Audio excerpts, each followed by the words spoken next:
Welcome back to my YouTube channel Gigi Spot. उम्मीद करता हूं कि आप सब ठीक होंगे। आज की इस वीडियो में हम बात करेंगे ग्राउंड्स ऑफ अपील पे। इस टॉपिक को स्टार्ट करने से पहले मैं आपको थोड़ा सा रिमाइंड करवा दूं कि हमारा कौन सा टॉपिक चल रहा था, हम किस चीज़ पे बात कर रहे थे। तो आपको मैं बता देता हूँ कि हमारा जो करंट टॉपिक चल रहा था वो था इनकम टैक्स अपील का। इनकम टैक्स अपील का जो टॉपिक है हमारा वो स्टार्ट हुआ था शो कास्ट नोटिस से कि किसी भी टैक्स पेयर को, वो चाहे कोई कंपनी हो, पार्टनरशिप बिजनेस हो या सैलरी इनकम हो, उसको किसी भी पर्सन को टैक्स नोटिस आ जाता है तो उसका आपने रिप्लाई कैसे बनाना है, उसके साथ एविडेंस कैसे अटैच करने हैं और उसको आपने सबमिट कैसे करवाना है, वो नोटिस आपने खत्म कैसे करवाना है। अगर आपका टैक्स नोटिस खत्म नहीं होता, उसके बाद आपको कोई ऑर्डर आ जाता है तो ऑर्डर में ज्यादा टैक्स लायबिलिटी वगैरह बन के आ जाती है, चीजें ज्यादा कम्प्लेक्स हो जाती हैं। तो उसकी बेस पे अगर आपको अपील में जाना पड़ता है तो फिर आप अपील के डॉक्यूमेंट्स कैसे रेडी करते हैं। तो ये जो चीजें थी पहले शो कास्ट नोटिस और उसके बाद उसका जो ऑर्डर आ जाता है, ये सारी चीजें ऑलरेडी हम डिस्कस कर चुके हैं। तो इसके ऊपर जो इनके रिप्लाईज वगैरह बनाने होते हैं, उसके साथ एविडेंस अटैच करने होते हैं, टैक्स नोटिस खत्म कैसे करवाने होते हैं, और इसके बाद जो है इसके ऊपर जो टैक्स नोटिस होते हैं या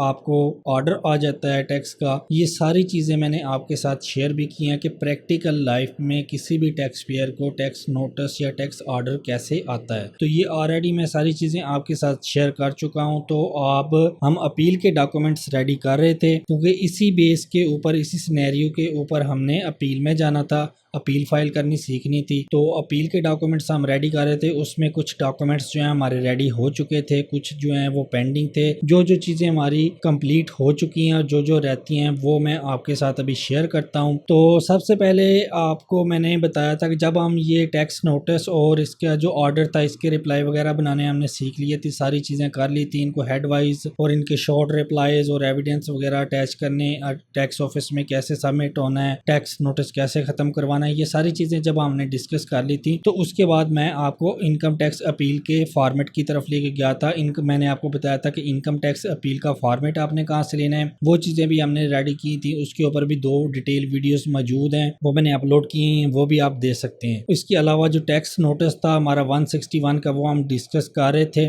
और 161 का ऑर्डर भी आया था जिसकी बेस पे हम अपील में जा रहे थे। उसके ऊपर भी 5-6 वीडियोस, डिटेल वीडियोस जो हैं वो मैंने अपलोड की हुई हैं। 137 का नोटिस जो इसको डिमांड नोटिस कहते हैं और 138 का नोटिस जिसको रिकवरी नोटिस भी कहते हैं, ये 2 नोटिस जो हैं इनके ऊपर भी डिटेल वीडियो थी। उसके बाद हम अपील की तरफ गए थे। अपील जब आपने फाइल करनी होती है तो हमने सबसे पहले कवर लेटर रेडी करने सीखे थे। तो मैं कवर लेटर जो है वो ओपन कर लेता हूँ ताकि आपको जो मैं बता सकूँ कि कौन कौन से डॉक्यूमेंट्स जो है हमारे अपील के कंप्लीट हो चुके हैं और कौन से रहते हैं। ये वाला जो कवर लेटर है, कवर लेटर भी हमने 2 तरह के सीखे थे रेडी करने। एक कवर लेटर एफबीआर के लिए और एक अपील ऑफिस के लिए। ये कवर लेटर 2 क्यों रेडी करते हैं, ये भी चीज़ें ऑलरेडी हम डिटेल से डिस्कस कर चुके हैं। कवर लेटर के ऊपर जो मेरी वीडियो अपलोड की हुई है उसमें आपको ये सारी चीज़ें A to Z पता चल जाएंगी, एक एक लफ्ज़ को हमने डिस्कस किया हुआ है। तो जो हमारा अपील वाला था, जब मैंने आपको बताया था कि जब आप अपील में फाइल करते हैं तो उसके लिए जो कवर लेटर रेडी करते हैं उसके साथ आपने ये 6 डॉक्यूमेंट्स जो हैं वो अटैच करने होते हैं। तो इसमें सबसे पहला जो था ग्राउंड्स ऑफ अपील, ये वाला डॉक्यूमेंट्स जो है हमारा पेंडिंग था। ये आज की वीडियो में हम इसी के ऊपर डिटेल से बात करेंगे क्योंकि जब आपने अपील फाइल करनी होती है तो ये वाला जो डॉक्यूमेंट्स है और ग्राउंड्स ऑफ अपील वाला, ये मोस्ट इंपॉर्टेंट डॉक्यूमेंट है। इसी की बेस के ऊपर मोस्ट आपकी जो है अपील डिपेंड कर रही होती है क्योंकि जब आप हियरिंग में जाते हैं, आपकी अपील जो है डेट आ जाती है, आप कमिश्नर के पास जाते हैं हियरिंग में, तो सारी जो चीज़ें होती हैं वो आपने इसी ग्राउंड्स ऑफ अपील वाले डॉक्यूमेंट से देकर डिस्कस करनी होती हैं। इसी के अंदर आपने अपना सारा का सारा जो केस है वो लिखा होता है। तो ये मोस्ट इंपॉर्टेंट डॉक्यूमेंट है। उसके बाद फॉर्म ऑफ अपील है। फॉर्म ऑफ अपील के ऊपर 2 डिटेल वीडियोस जो हैं वो मैंने अपलोड की हुई हैं, जिसमें एक में मैंने आपको फॉर्मेट से रिलेटेड चीज़ें डिस्कस की हैं और एक वीडियो में हमने उस फॉर्मेट को वर्ड बाय वर्ड जो है रीड करके उसमें देखा था कि उसमें क्या क्या चीज़ें होती हैं। उसके बाद copy of alleged assessment order passed bye taxation officer, ये वही टैक्सेशन ऑफिसर का ऑर्डर है जिसकी बेस पे हम अपील रेडी करना हम सीख रहे हैं। ये भी मैंने आपके साथ ऑलरेडी शेयर किया हुआ है। दिखाया भी था आपको। तो अभी जो वीडियो है इसमें जब हम ग्राउंड्स ऑफ अपील रेडी करेंगे तो इसमें भी मैं आपको दोबारा दिखा दूंगा क्योंकि इसमें भी ज़रूरत पड़ती है। ये ग्राउंड ऑफ अपील वाला जो डॉक्यूमेंट है जी, जब रेडी करना होता है तो मैंने आपको बताया था कि इसको रेडी करते वक्त हमें एक तो ऑर्डर की ज़रूरत पड़ती है, और ये जो टैक्स नोटिस आया था हमें और उसके बाद ऑर्डर आया था टैक्स का, इसके जब हमने रिप्लाई रेडी किए थे तो रिप्लाई के अंदर जो जो चीज़ें लिखते हैं हम उस वक्त उसकी भी ज़रूरत पड़ती है। तो ये दो चीज़ें मोस्ट इंपॉर्टेंट होती हैं जब आप ग्राउंड्स ऑफ अपील को रेडी करते हैं। तो ये भी मैं आपको इसी वीडियो में दिखा दूंगा। जो ऑर्डर आया था 161 का, उसके बाद बैंक चलान है, बैंक चलान जो होता है अपील फीस का, वो भी मैंने आपके साथ शेयर किया। इसके ऊपर भी मैंने 2 डिटेल वीडियोस बनाई हुई हैं, एक इनकम टैक्स के लिए और सेल टैक्स के लिए। ये आप देख लें, आपको पता चल जाएगा कि जब आपने अपील फाइल करनी होती है तो उसका आप चलान कैसे बनाते हैं। उसके बाद power of attorney in favour of authorise representative है,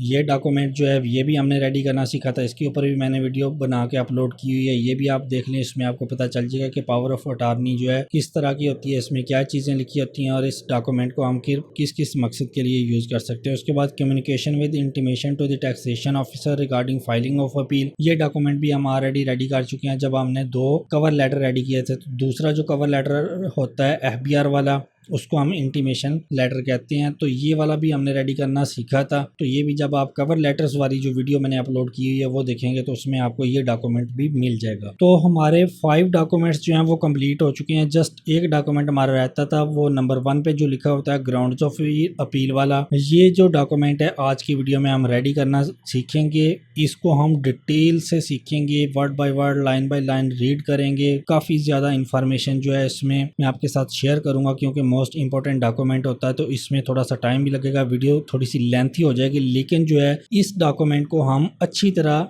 रीड करेंगे, समझ के रेडी करेंगे क्योंकि ये मोस्ट इंपॉर्टेंट डॉक्यूमेंट होता है। तो ये मैंने ओपन किया हुआ है ग्राउंड्स ऑफ अपील को। ग्राउंड्स ऑफ अपील जब आपने रेडी करना होता है तो इसमें जो जो चीज़ें होती हैं वो मैं आपके साथ शेयर भी करता जाऊंगा, और क्या क्या चीज़ें आपने लिखनी है, इंफॉर्मेशन आप कहाँ से ले रहे होंगे, ये चीज़ें भी मैं आपके साथ शेयर करूंगा। तो सबसे पहले हमने लिखा हुआ है टैक्स पेयर। टैक्स पेयर का आपने नेम लिखना है। इसी तरह आप रेडी कर लें ग्राउंड्स ऑफ अपील को। तो टैक्स पेयर का आपने नेम लिखना है। टैक्स पेयर यहाँ अगर आप सैलरीड पर्सन है, ठीक है, आपकी इनकम फ्रॉम सैलरी आ रही है तो आपको कोई नोटिस आ जाता है, आप अपील में जाते हैं, या आपका पार्टनरशिप बिजनेस है या आपकी कंपनी है, तो अगर आपको कोई नेट नोटिस आ जाता है या टैक्स ऑर्डर आ जाता है जिसकी बेस पे आपने अपील में जाना है, तो सेम यही फॉर्मेट आपने यूज़ करना है। मैंने आपके साथ जो इनकम टैक्स अपील का फॉर्मेट और ये डॉक्यूमेंट्स रेडी करवाए हुए हैं, ये आप तीनों केसेस में यही यूज़ करेंगे, सेम फॉर्मेट यूज़ होगा। तो सबसे पहले आपने टैक्स पेयर का नाम लिख लेना है। यहाँ पे हम एक कंपनी का केस जो है वो डिस्कस कर रहे हैं। इस कंपनी का क्या सिनेरियो था, ये चीज़ें जो है हमने ऑलरेडी अपनी प्रीवियस वीडियो में डिटेल से डिस्कस की हुई हैं। इसके ऊपर जो रिप्लाईज वगैरह बने हुए हैं वो भी हमने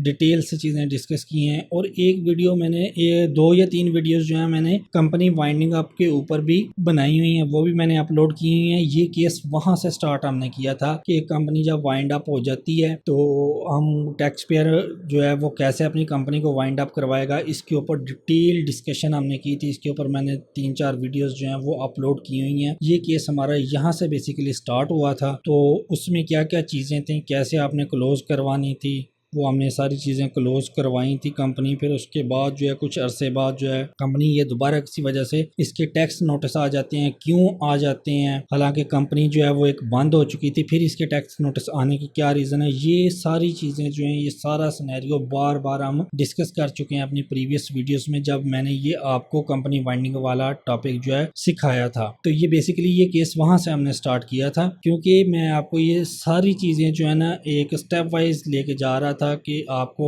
ये सिनेरियो अगर आ जाता है तो आप कैसे इसको डील करेंगे, एंड तक कैसे लेके जाएंगे। तो ये बेसिकली हमारा टॉपिक वहाँ से स्टार्ट हुआ था। तो ये आप प्रीवियस वीडियोस जो हैं वो मैंने अपलोड की हुई हैं, वो जब आप देखेंगे तो आपको स्टार्ट से सारा जो है कॉन्सेप्ट समझ में आ जाएगा। तो ये हमने कंपनी का नेम लिखा हुआ है। आपका जो भी केस होगा, इंडिविजुअल है, पार्टनरशिप बिजनेस है, ये कंपनी है, यहाँ पे आप उसका नेम लिखेंगे टैक्स पेयर का। उसके बाद उसका एनटीएन आ जाएगा, उसके बाद आ जाएगा टैक्स ईयर। टैक्स ईयर कौन सा आपने लिखना है जिस टैक्स ईयर का आपको नोटिस आया होगा। अभी हम जो डिस्कस कर रहे थे टैक्स ऑर्डर, वो भी मैं आपके साथ साथ साथ आपको शेयर करता हूँ, आपको वहाँ से भी इंफॉर्मेशन जो है वो दिखाता हूँ। ये टैक्स ईयर हमने 2016 लिखा हुआ है, ये हम देख लेंगे अपने ऑर्डर से। ये वाला ऑर्डर मैंने ओपन किया हुआ है, ये देखें कि टैक्स ईयर 2016 का ऑर्डर मैं आपके साथ शेयर कर रहा हूँ। पुराना ऑर्डर है, जस्ट मैं तो आपकी प्रैक्टिस के लिए ये सारी चीज़ें शेयर आपके साथ कर रहा हूँ ताकि आपको ये चीज़ें पता चल जाएं कि ये चीज़ें कैसे होती हैं, आप इन चीज़ों को किस तरह डील कर सकते हैं, अपने टैक्स नोटिस वगैरह कैसे ख़त्म करवा सकते हैं, आप अपनी अपील्स कैसे रेडी कर सकते हैं, कैसे ये सारे मामला को खुद भी कर सकते हैं। तो ये टैक्स ईयर जो था हमारा टैक्स नोटिस का वो 2016 था। यही ऑर्डर जो है हमने डिस्कस किया था, इसको डिटेल से हमने डिस्कस किया था, इसकी लाइन बाय लाइन हमने रीड किया था, ईच एंड एवरीथिंग इसकी हमने डिस्कस की थी। इसके रिप्लाई बनाना भी हमने सीखे थे, सिंपल रिप्लाई और हेड वाइज जो ये जो लिखे हुए हैं, एक एक हेड का हमने रिप्लाई बनाया था, एक एक हेड को हमने डिस्कस किया था। तो इसके ऊपर काफ़ी ज़्यादा वीडियोस मैंने बना के अपलोड किए हैं, ये आप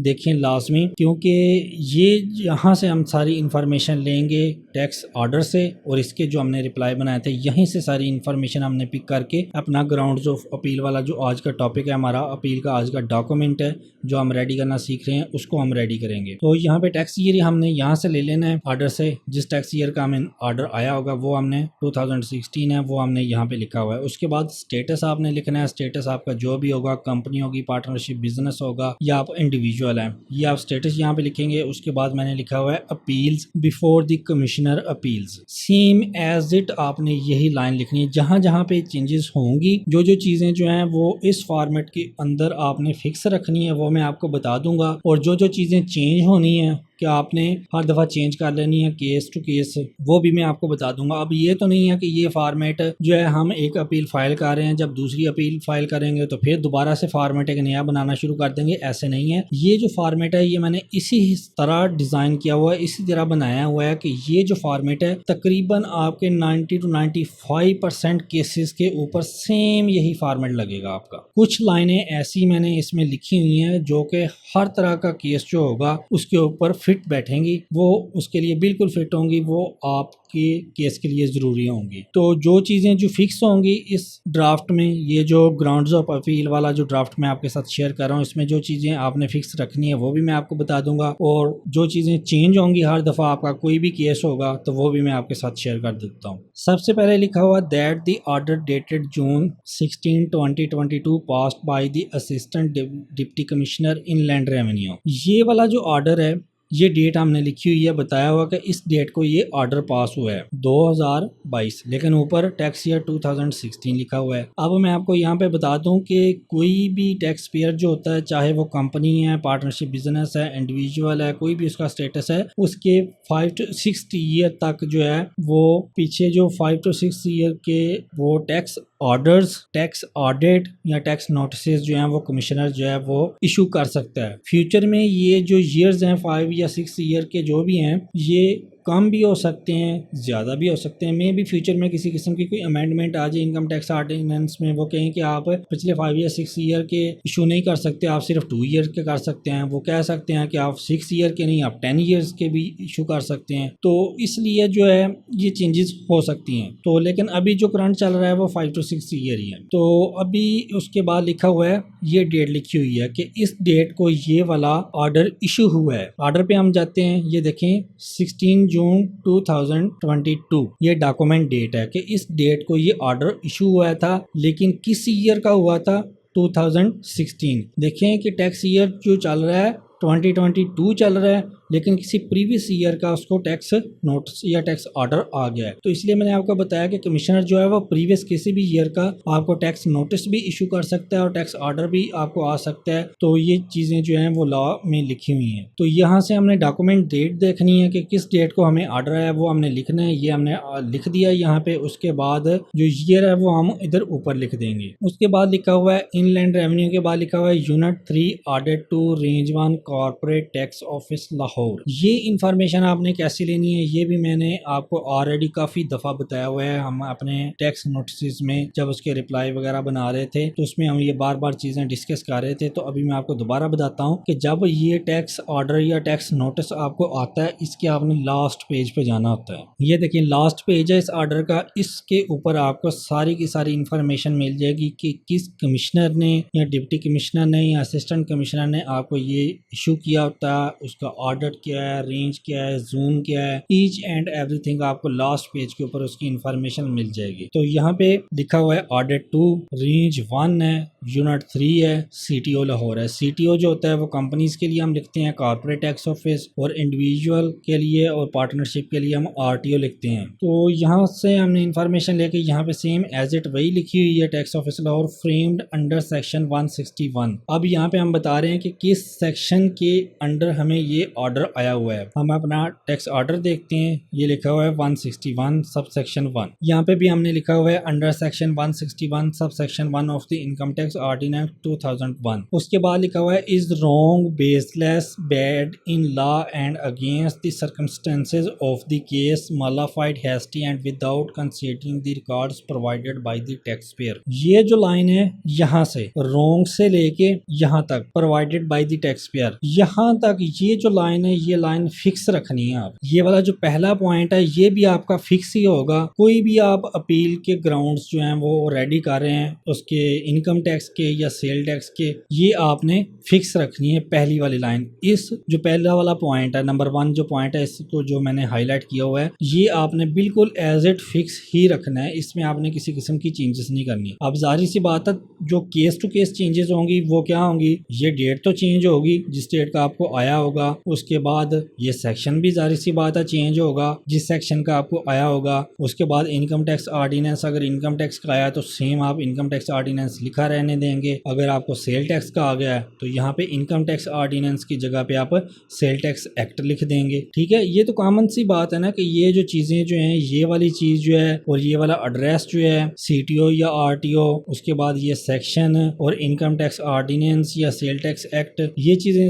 तो आपको चेंज करनी पड़ेंगी ना जो भी आपका केस होगा उस हिसाब से। बाकी चीजें जो हैं सेम एज इट लिखी रहने देनी है आपने। उसके बाद आ जाता है ये वाला जो पॉइंट है ये आप इनकम टैक्स ऑर्डिनेंस ये वाला जो पॉइंट है ये आप इनकम टैक्स अपील के लिए और सेल टैक्स अपील के लिए दोनों के लिए आप ये वाला यूज करेंगे। उसके बाद नंबर पॉइंट जो है 2, यहाँ पे लिखा हुआ है that the taxation officer has hurried in passing the impugned order without giving tax payer a reasonable opportunity of being heard and without even examining supporting documents. ये वाली जो लाइन है ये भी आपने सेम एज इट जो है fix रखनी है, चाहे आपका इनकम टैक्स की अपील है या सेल टैक्स की अपील है। दोनों केसेस में आपने ये पॉइंट नंबर 2 जो है ये भी आपने सेम एज इट ही रखना है, इसमें किसी किस्म की कोई चेंजेस नहीं करनी। उसके बाद आ जाता है पॉइंट नंबर 3, लिखा हुआ है the company has been bond up with securities and Securities and Exchange Commission of Pakistan SACP and also had filed intimation notice of closure of business as required under section 117(7) of the Income Tax Ordinance 2001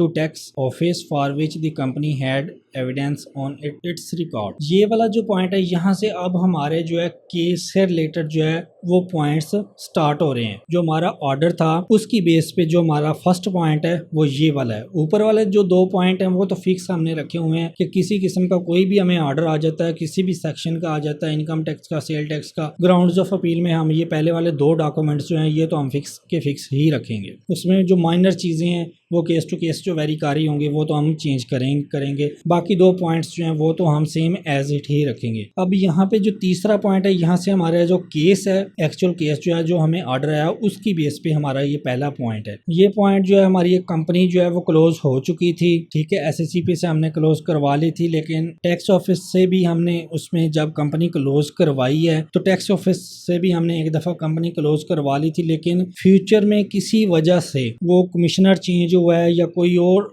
issue बना है, कोई policy change हो गई है, तो इस tax payer को दोबारा से टैक्स ऑफिस से ऑर्डर आना, टैक्स नोटिस आना शुरू हो गए हैं। हालांकि टैक्स पेयर जो है उसने SCCP से भी कंपनी भी क्लोज करवा ली है, FBR से भी करवा ली है, ऑलरेडी दोनों चीजें क्लोज हो चुकी हैं, लेकिन फिर भी किसी वजह से उस टैक्स पेयर को टैक्स नोटिस और टैक्स ऑर्डर आ गया। ये इस तरह के केसेस भी आपके साथ हो सकते हैं, ये भी चीजें मुमकिन हैं। तो ये जो कंपनी वाइंड अप कैसे होगी, ये जहाँ पे जो हमने मेंशन किया है कि वाइंड अप आपने कैसे करवाना है, ये सेक्शन जो लिखे हुए हैं इसमें इंटीमेशन जो है ये क्लोज कैसे करवाएंगे, ईच एंड एवरीथिंग जो है ना ये हमने ऑलरेडी डिस्कस की है, लाइन बाय लाइन डिस्कस की है। ये हमने नोटिस इसके कैसे बनाने थे, सबमिशन कैसे होनी है, कंपनी SCCP से कैसे क्लोज करवानी है, FBR से कैसे क्लोज करवानी है, ये सेक्शंस आपको कैसे मिलेंगे, इसके क्या क्या पर्पसेज हैं। ये कंपनी क्लोज हो चुकी थी, उसके बाद दोबारा आपको नोटिस आया, जब फर्स्ट नोटिस आया है एक दफ़ा आपने क्लोज करवा ली थी, लेकिन कुछ सालों के बाद जैसे कि ये नोटिस आया था हमें 2016 में कंपनी क्लोज हो चुकी थी, लेकिन हमें 2022 में नोटिस आ गया इतने सालों के बाद। तो ये जब इतने सालों के बाद फर्स्ट आपको नोटिस आया है या टैक्स ऑर्डर आया है, तो उसका आपने कैसे रिप्लाई देना था, उसमें क्या क्या चीज़ें लिखनी थी, क्या क्या एविडेंस अटैच करने थे, कहाँ पे सबमिशन होनी थी, ये सारी चीज़ें भी हमने डिटेल से डिस्कस की हुई हैं। इसके ऊपर जो वीडियोज़ हैं वो भी मैंने अपलोड की हुई हैं, वो आप जब देखेंगे तो आपको हर चीज़ की समझ आ जाएगी। तो ये वाला जो है वो हमने पॉइंट लिखा हुआ है, ये सारा प्रीवियस जो सिनेरियो जो है हम डिस्कस कर चुके हैं, इसके रिप्लाईज वगैरह बना चुके हैं, ये उसी की बेस पे है। बाकी ये जो पॉइंट है कि कंपनी क्लोज हो चुकी थी, ये हमारा जो ऑर्डर है इसमें भी आपको मेंशन होगा, ये सारी की सारी जो चीज़ें होती हैं इधर मेंशन की होती हैं उन्होंने। ये वाला जो ऑर्डर है जब हमने डिस्कस किया था लाइन बाय लाइन हमने हर चीज़ जो है डिस्कस की थी। अभी मैं दोबारा तो ये इस वीडियो में चीज़ें डिस्कस नहीं करूँगा क्योंकि वीडियो पहले ही बहुत लंबी हो जानी है, क्योंकि हमने ये ग्राउंड्स ऑफ अपील रेडी करनी है तो इसमें बहुत सारी चीज़ें डिस्कस करनी है। तो अगर मैं ऑर्डर को भी डिस्कस करूँगा तो वीडियो जो है बहुत ही लंबी हो जाएगी। तो इसलिए ये वाली जो वीडियो मैंने अपलोड की हुई है, ये जिस वीडियो में हमने इस ऑर्डर को डिस्कस किया था वो आप देखेंगे तो आपको पता चलेगा कि ये सारा पॉइंट्स जो हैं कहाँ पे लिखे हुए हैं और इसके क्या क्या पर्पसेस थे, क्या चीज़ें इसमें मेंशन की गई थी। उसके बाद जो फोर्थ पॉइंट है इसमें लिखा हुआ है the taxation officer pointed out that the company did not deducted income tax on rental payments. In this regard it is submitted that this head of account represents rent paid for engineering equipment end devices obtained on rent by the company from different suppliers, therefore no deduction of withholding income tax under section 155 of income tax ordinance 2001 was required to be made। ये वाला जो point है ये कहाँ पे लिखा हुआ है कि जो टैक्सेशन ऑफिसर था उसने रेंटल इनकम जो आपने अपनी टैक्स रिटर्न जब फाइल की थी तो उसमें एक रेंट का ऑप्शन भी आता है ना आपके एक्सपेंसेस में। जब आप बिजनेस की आप या कंपनी की रिटर्न फाइल करते हैं तो वहाँ पे बिजनेस एक्सपेंस में जो है वहाँ पे रेंट का भी ऑप्शन आ रहा था। तो वहाँ पे इस टैक्स पेयर ने जो रेंट की अमाउंट लिखी हुई थी उसके ऊपर जो है ये टैक्स उन्होंने लायबिलिटी बना दी है टैक्सेशन ऑफिसर में। यहाँ पे मैं आपको ऑर्डर में भी दिखाता हूँ ये पॉइंट।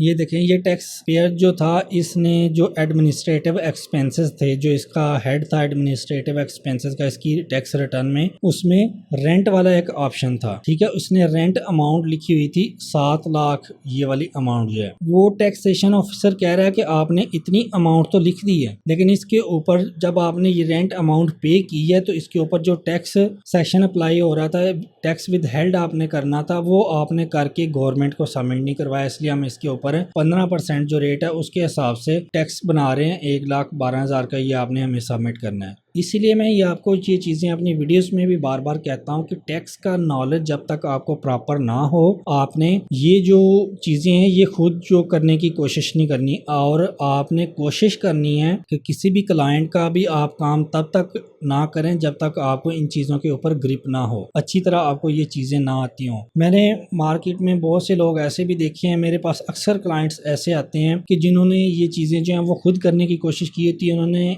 टैक्स जो है वो ला नहीं पढ़ा होता। अगर कुछ जो पढ़ा है वो उन्होंने यूट्यूब से देखा है या कहीं से देख लिया है या पढ़ लिया है, तो उनको प्रॉपर कहने का मकसद है कि ग्रिप नहीं होती उनकी सेक्शंस के ऊपर, इनकम टैक्स के रूल्स के ऊपर उनकी प्रॉपर ग्रिप नहीं होती। वो अपनी टैक्स रिटर्न्स खुद करना शुरू कर देते हैं, तो उनको बाद में जो प्रॉब्लम होती है, उनको जब ऑर्डर आ जाते हैं वक्ती तौर पर, तो वो ये करते हैं कि यूट्यूब से वीडियो देख ली, इधर उधर से चीज़ें थोड़ी बहुत देख के वो अपनी टैक्स रिटर्न्स कर लेते हैं पैसे बचाने के लिए, या किसी कंसल्टेंट को वो हायर करते हैं तो कम पैसों में अपनी टैक्स रिटर्न करवाने के चक्कर में किसी ऐसे कंसल्टेंट को हायर कर लेते हैं, वो उसकी रिटर्न तो कर देता है लेकिन उस टैक्स पेयर को जो बाद में लॉस होता है वो ये होता है कि उसको नोटिस आ जाते हैं, उसका ऑडिट ओपन हो जाता है, टैक्स ऑर्डर आ जाते हैं, तो उसका फिर वो टैक्स नोटिस ऑर्डर ख़त्म करवाने के ऊपर कई हज़ार लग जाते हैं, समटाइम लाखों में भी अमाउंट लग जाती है। तो इसलिए जो ये वाला जो काम है ये आपने किसी एक्सपर्ट से ही करवाने हैं। अब जो इस टैक्स पेयर को टैक्सेशन ऑफिसर ने कहा कि ये वाली अमाउंट थी, इसके ऊपर आपने जो नई टैक्स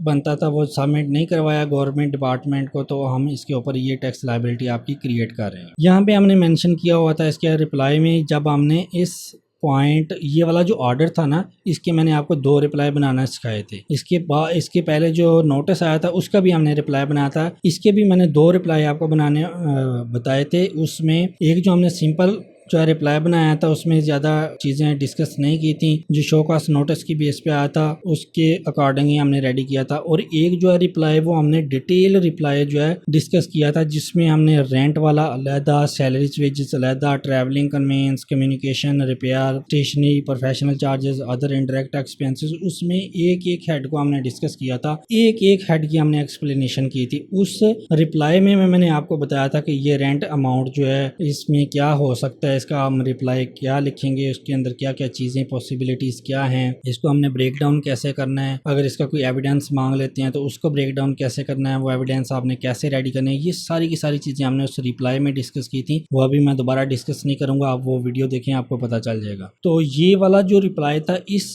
हेड का वो हमने यहाँ पे मेंशन किया हुआ है सेम, कुछ शॉर्ट करके। वहाँ पे मैंने आपको डिटेल से चीज़ें बताई थी, यहाँ पे हमने शॉर्ट करके उसको मेंशन कर दिया है। उसके बाद नेक्स्ट जो पॉइंट है, annual and monthly salaries details of employees, only one director salary was taxable and all other staff salaries were below taxable limit for income tax deduction, therefore no income tax was liable to be deducted from salaries. Director filed his tax return and discharge his tax liability for the year. ये वाला जो point है ये भी हमने इधर discuss किया हुआ है। ये देखें सैलरीज एंड वेजेस वाला, यहाँ पे सैलरीज एंड वेजेस के भी 2 पॉइंट्स इस टैक्सेशन ऑफिसर ने जो है वो रेज किए थे। मैं आपको यहाँ पे दिखाता हूँ। एक तो ये वाला सैलरीज एंड वेजेस वाला, ठीक है पॉइंट, इसके ऊपर उसने टैक्स लायबिलिटी क्रिएट की थी। और एक यहाँ पे डायरेक्टर वाला जो है वो भी पॉइंट आपको यहाँ पे ये देखें, डायरेक्टर फी, 2 पॉइंट्स जो है उसने अलग-अलग रेज किए थे। हालांकि अपनी टैक्स रिटर्न में जो तो उन्होंने अमाउंट जो है वो की हुई है, अपने हिसाब से चीज़ें मेंशन की हुई हैं, लेकिन जो टैक्सेशन ऑफिसर कह रहा है कि ये 2 पॉइंट्स जो हैं इसके ऊपर आपने जो टैक्स लायबिलिटी, जो भी टैक्स विद हेल्ड करना था पेमेंट के वक्त, वो आपने विद हेल्ड नहीं किया और गवर्नमेंट डिपार्टमेंट को आपने सबमिट नहीं करवाया। जैसे अगर आप कहीं पे भी जॉब कर रहे होते हैं तो जब आपको मंथली सैलरी मिलती है तो कंपनी आपकी सैलरी इनकम में से टैक्स डिडक्ट करती है, पहले टैक्स लेस करके अपनी सैलरी में से बाकी सैलरी आपको देती है। तो इसी तरह जो है कंपनीज में भी होता है, हर जगह पे ये कंपनी को ही नोटिस आया है, तो कह रहे हैं कि आपने अपने एम्प्लॉइज को, ये ऊपर वाला जो पॉइंट था सैलरीज एंड वेजेस वाला, ये सैलरीज एंड वेजेस वाला, ये कंपनी का ऑर्डर हम डिस्कस कर रहे हैं। तो वो कह रहे हैं कि टैक्सेशन ऑफिसर कह रहा है कि आपने अपने एम्प्लॉइज को जो सैलरीज पे की हैं, ये एनुअल अमाउंट है सैलरीज की, ये अमाउंट जो आपने पे की है इसके ऊपर जो टैक्स विद हेल्ड बनता था वो आपने नहीं किया, गवर्नमेंट को सबमिट नहीं करवाया, आपने ऐसे ही एम्प्लॉइज को सारी की सारी सैलरीज जो हैं वो पे की हुई हैं। अब जाहिर सी बात है कंपनी ने पे कुछ ना कुछ डिडक्ट किया होगा, जहाँ पे बनता होगा, जहाँ पे नहीं बनता होगा वहाँ पे नहीं किया होगा। तो इसका जो रिप्लाई था, हमने रिप्लाई में क्या क्या चीज़ें इसकी एक्सप्लेनेशन जो है लिखी थी, वो हमने जब इसका रिप्लाई रेडी किया था तो उसमें मैंने आपको सारी चीज़ें बताई हुई थी, वो आप जाके देखेंगे तो आपको पता चल जाएगा। और दूसरा जो पॉइंट है वो ये भी टैक्सेशन ऑफिसर कह रहा है कि ये इस कंपनी का जो डायरेक्टर था उसको जो डायरेक्टर फी पे की गई है उसके ऊपर भी जो आपने टैक्स डिडक्ट नहीं किया था, विद हेल्ड नहीं किया था, और आपने ऐसी की फी उसको डायरेक्टर को पे करती है, इसलिए हम इसके ऊपर भी टैक्स लायबिलिटी क्रिएट कर रहे हैं। तो इसकी क्या एक्सप्लेनेशन थी वो भी हमने ऑलरेडी अपने रिप्लाईज में देखी हुई है, वही हमने शॉर्ट करके यहाँ पे लिखी हुई है। वो रिप्लाई आप देखेंगे तो वहाँ पे मैंने चीज़ें सारी डिटेल से बताई हुई हैं, यहाँ पे मैंने शॉर्ट करके लिखी है, क्योंकि ये जो ग्राउंड्स ऑफ अपील होता है इसको हमने बहुत ही लेंथी नहीं बनाना, इसके मैक्सिमम 8-10 पॉइंट्स जो हैं या मैक्सिमम 15 पॉइंट्स तक जो हम इसको लेके जाते हैं, इसमें शॉर्ट करके चीज़ें लिखी होती हैं। ये नहीं है कि इधर हम जो है 30-40 पॉइंट जो हैं लिखते हैं और जाके जब कमिश्नर अपील के पास जाएं वो भी कंफ्यूज और आप भी कंफ्यूज। इसलिए ये जो ग्राउंड्स ऑफ अपील होता है ये रेडी करना बहुत ही इंपॉर्टेंट होता है, ये इतना आसान भी नहीं होता ये ग्राउंड्स ऑफ अपील जो है रेडी करना, क्योंकि जब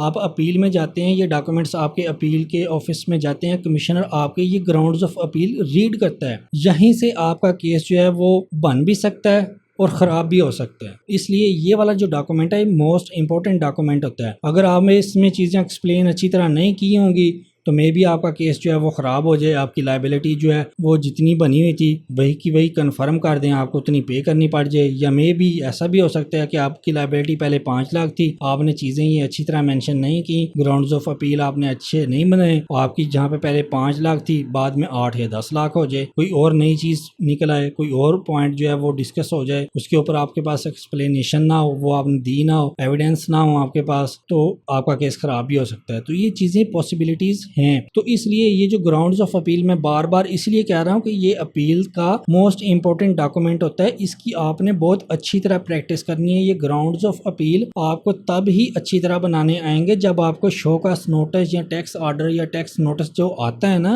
वो आपको अच्छी तरह समझ आएगा, फिर आप ये ग्राउंड्स ऑफ अपील जो है वो अच्छी तरह बना सकें। और वो टैक्स नोटिस या टैक्स ऑर्डर जो आपको आता है वो आपको अच्छी तरह समझ कैसे आएगा, जब आपको ग्रिप होगी टैक्स सेक्शंस के ऊपर, टैक्स के ऊपर आपकी ग्रिप अच्छी होगी तब आपको वो समझ आएगा, वो अच्छी तरह समझ आएगा तो फिर आप ये ग्राउंड्स ऑफ अपील जो है वो अच्छी तरह बना सकते हैं। क्योंकि आपका केस इसी के ऊपर डिपेंड कर रहा होता है। ये अगर आपके अच्छे नहीं बने तो आपका केस जो है वो ख़राब भी हो सकता है। तो यहाँ पे 5 पॉइंट जो है वो इसमें हमने लिखा हुआ है, annual and monthly salaries details of employees are only 1 director salary employees and 1 director salary was taxable and all other staff salaries are below taxable limit for the tax deductions। यहाँ पे हम मेंशन कर रहे हैं कि सिर्फ director की जो सैलरी थी वो टैक्सेबल थी और जो डायरेक्टर जो है वो अपनी टैक्स रिटर्न जो है वो सेपरेट फाइल करता है। उसने अपनी टैक्स रिटर्न में जो भी उसकी हमने अमाउंट उसको डायरेक्टर फ़ी दी है, कंपनी ने उसको दी है, वो अपनी जो भी लाइबिलिटी बनती थी टैक्स की वो उसने अपनी टैक्स रिटर्न में बना के पे की हुई है। बाकी जो जितने भी एम्प्लॉयज़ वगैरह थे जिनकी सैलरीज हमारे टैक्स ऑर्डर में आपने मेंशन की है, वो सैलरी जितनी भी एम्प्लॉयज़ की थी वो टैक्स लिमिट से कम थी, वो ऐसी अमाउंट थी जिसके ऊपर टैक्स सेक्शन अप्लाई होता ही नहीं था। अच्छा, ये जो सैलरीज वाला पॉइंट है, ये रेंट वाला पॉइंट है, यहाँ पे और भी जो ये पॉइंट्स वगैरह हैं जो हम ऑलरेडी अपने रिप्लाई में डिस्कस कर चुके थे, इसके हमने एडवाइस रिप्लाई बनाने सीखे थे, उसमें चीज़ें डिटेल से हमने चीज़ें डिस्कस की थी। वहाँ पे भी मैंने आपको एक दफ़ा बताया था कि ये जो पॉइंट्स होते हैं अगर इनका ब्रेकअप आपसे मांग लिया जाता है, यहाँ पे फर्ज कर लें कि ये वाला जो पॉइंट है यहाँ पे सैलरीज वाला पॉइंट था, सैलरीज एंड वेजेस वाला, यहाँ पे देख लें 3 मिलियन की जो है ना लिखी हुई है टोटल अमाउंट, 31 लाख की अमाउंट लिखी है ना सैलरीज की। अब आपने यहाँ पे मेंशन किया हुआ है अपने ग्राउंड्स ऑफ अपील में, या आप इसका जब रिप्लाई बना रहे थे तो उसमें आपने मेंशन किया हुआ है कि ये वाली जो सैलरीज हैं जितनी भी हमने अपने एम्प्लॉयज़ को पे की हुई हैं ये बिलो द लिमिट थी, ये ऐसी सैलरीज की अमाउंट हमने पे की थी जिसके ऊपर टैक्स लायबिलिटी बनती नहीं थी, ये लिमिट से कम थी, तो इसलिए हमने इसके ऊपर बनाई नहीं। तो जाहिर सी बात है वहाँ पे टैक्सेशन ऑफिसर या कमिश्नर बैठा होता है, वो कह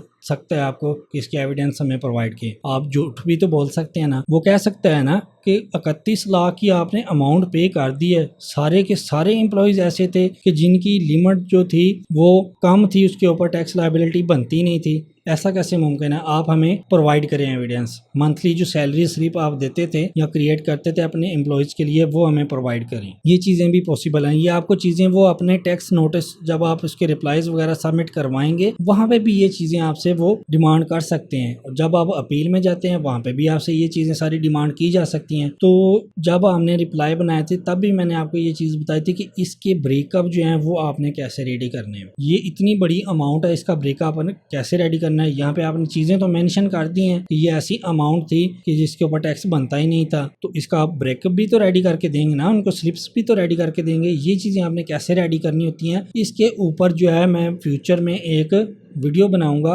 एक आपको नोटिस भी आ जाता है रिकॉर्ड का, आई थिंक वो 141 है या सेक्शन अभी मेरे माइंड में नहीं है, वो उसके ऊपर रिकॉर्ड जो है ऑडिट से रिलेटेड आता है, वो ऑडिट का रिकॉर्ड वो आपसे तलब किया जाता है, उसका नोटिस भी आता है, उसके ऊपर मैं डिटेल डिस्कशन भी करूंगा, उसके रिप्लाई भी हम देखेंगे, बनाना सीखेंगे, वो ऑर्डर भी मैं आपके साथ शेयर करूंगा कि प्रैक्टिकल लाइफ में जो है ऑडिट का ऑर्डर कैसे आता है, तो उसके ब्रेकअप की चीज़ें जो हमने रेडी कैसे करनी होती है उसमें हम ये सारी चीज़ें देखेंगे कि ये जो इतनी बड़ी अमाउंट्स लिखी होती हैं इनके अगर आपके पास ब्रेकअप हो, अगर तो फर्ज कर ले कि यही केस जो है इसमें आपको 31 लाख की अगर आपको ब्रेकअप देना पड़े, अगर तो आपके पास हो तो अच्छी बात है। सम टाइम ऐसा भी होता है आपके पास नहीं होते चीजें, तो फिर आपने वो रेडी कैसे करनी होती है, तो वो जो नोटिस तब हम डिस्कस करेंगे ऑडिट वाला, तो उसमें मैं आपको ये सारी चीजें इनके ब्रेकअप्स रेडी करना, जो इनकी स्लिप्स और मंथली जो इनकी सैलरीज वगैरह रेडी करना जो है वो आपको सिखाऊंगा, डिटेल से सिखाऊंगा। वो एक सेपरेट टॉपिक है, उसके ऊपर हम डिटेल से बाद में डिस्कशन करेंगे। तो यहाँ पे यही हमने चीजें मेंशन की हैं नंबर पॉइंट 5 में। उसके बाद ट्रैवलिंग वाला आ जाता है, travelling conveyance represent travelling of directors and company staff and fare payments of